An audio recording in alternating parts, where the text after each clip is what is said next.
Καλημέρα. Κρίμα θα ήταν να γράψω για αυτό το βιβλίο, απλά και μόνο να γράψω.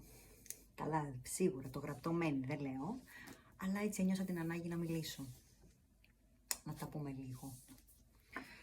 Τελειώνει με μας. Κολίν Χούβερ, εκδόσεις Διόπτρα.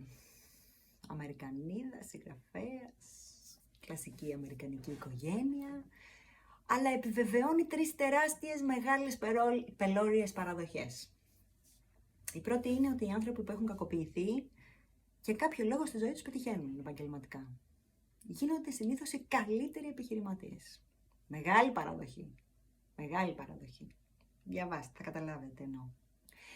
Η δεύτερη, και τη βάζω ανάμεσα, και σπουδαιότερη παραδοχή, είναι ότι υπάρχει τρόπος να σπάσει το επαναλαμβανόμενο μοτίβο. Υπάρχει τρόπος να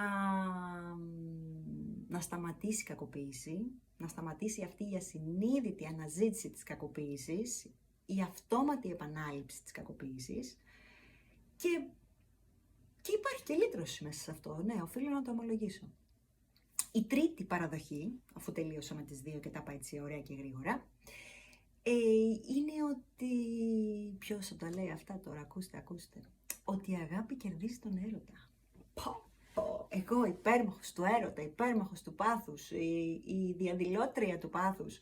Ναι, εγώ το λέω αυτό γιατί δυστυχώς πολλές φορές το ίδιο το πάθος είναι καμουφλάζ και τροχοπέδι στην ανάπτυξη μιας σχέσης και αναγκαστικά θα πρέπει να βρεθώ στο βιβλίο. Δεν θέλω, είναι η πρώτη φορά που δεν θέλω να αποκαλύψω τίποτα, γιατί είναι από μόνο του μαγευτικό.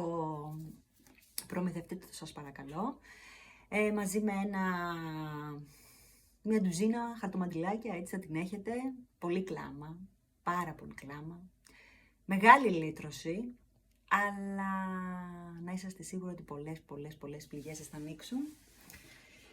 Αχ, και με δυσκολία θα ξανακλείσουν, αλλά εν πάση περιπτώσει διαβάστε το, καταπληκτικό βιβλίο, σε ένα μήνα βγαίνει το επόμενό της, θερμά συγχαρητήρια και τα κατάφερα. Μου πήρε 2 μέρες να το διαβάσω και 3 μέρες να συνέλθω. Πρέπει να σας το πω και αυτό. Ευχαριστώ πάρα πολύ. Καλό Σαββατοκύριακο!